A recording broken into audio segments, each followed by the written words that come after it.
18 महीने का ट्रायल, सजाए मौत का ऐलान, फिर नेवी के 8 पूर्व अफसरों को मोदी ने दिलवाया जीवन दान। जो उठाते हैं विदेश नीति पर सवाल, जिन्हें जयशंकर की काबिलियत पर भी है शक, वो जरूर देखें ये धाकड़ रिपोर्ट। मोदी की किस बात का मुरीद हुआ मुस्लिम देश कतर, कैसे वापस लौटे समुद्र के सिपाही, सुनिए इनसाइड स्टोरी।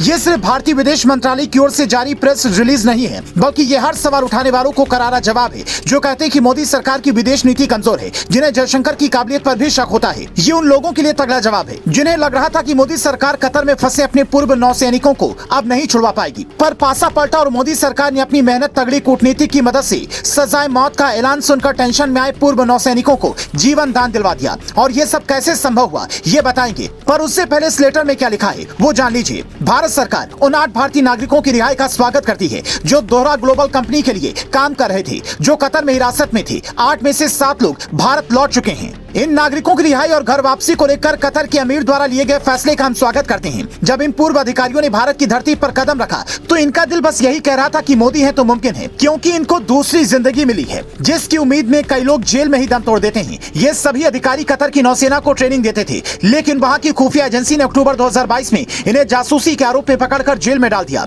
और सबसे बड़ी हैरानी तब हुई जब भारत सरकार को इसकी जानकारी कई दिन बाद मिली। तब मोदी सरकार ने दोहा में भारतीय राजदूत और मिशन के उप प्रमुख को इनसे मुलाकात करने के लिए भेजा। इन्हें काउंसुलर एक्सेस मिला, पर राहत नहीं मिल पा रही थी। जिस कंपनी के लिए ये अधिकारी काम कर रहे थे उनके सीईओ ने मदद की कोशिश की तो उन्हें भी जेल जाना पड़ा। और सबसे बड़ा झटका इन अधिकारियों को अक्टूबर 2023 में लगा जब वहाँ की अदालत ने इन्हें सजा सुनाई। पर कहते हैं कि जब सारी उम्मीदें खत्म होती हैं तब एक नया रास्ता भी खुलता है। अगले ही महीने मोदी सरकार ने बड़े बड़े कानूनी जानकारों की राय लेकर कतर की हाईकोर्ट में इनकी सजा के खिलाफ याचिका दायर की। उधर कोर्ट में सुनवाई चल रही थी, इधर मोदी अपने सर पर कोशिश करने में लगे थे। दिसंबर 2023 में ही यह खबर आई कि इनकी सजा कम कर दी गई है। ये वही महीना था जब पीएम मोदी COP28 शिखर सम्मेलन में शामिल होने दुबई पहुंचे थे। वहां उन्होंने सम्मेलन से हटकर कतर के अमीर से मुलाकात की थी और ये तस्वीर उसी दौरान की है। कहा जा रहा है कि पीएम मोदी ने उस दौरान इन पूर्व नौसैनिकों का मुद्दा भी उठाया था, जिसके बाद उनकी घर वापसी का रास्ता तय हो गया था। हालांकि ये बातें कभी आधिकारिक तौर पर सामने नहीं आई, पर मोदी और जयशंकर की जोड़ी ने विदेश नीति को जो मजबूती दी है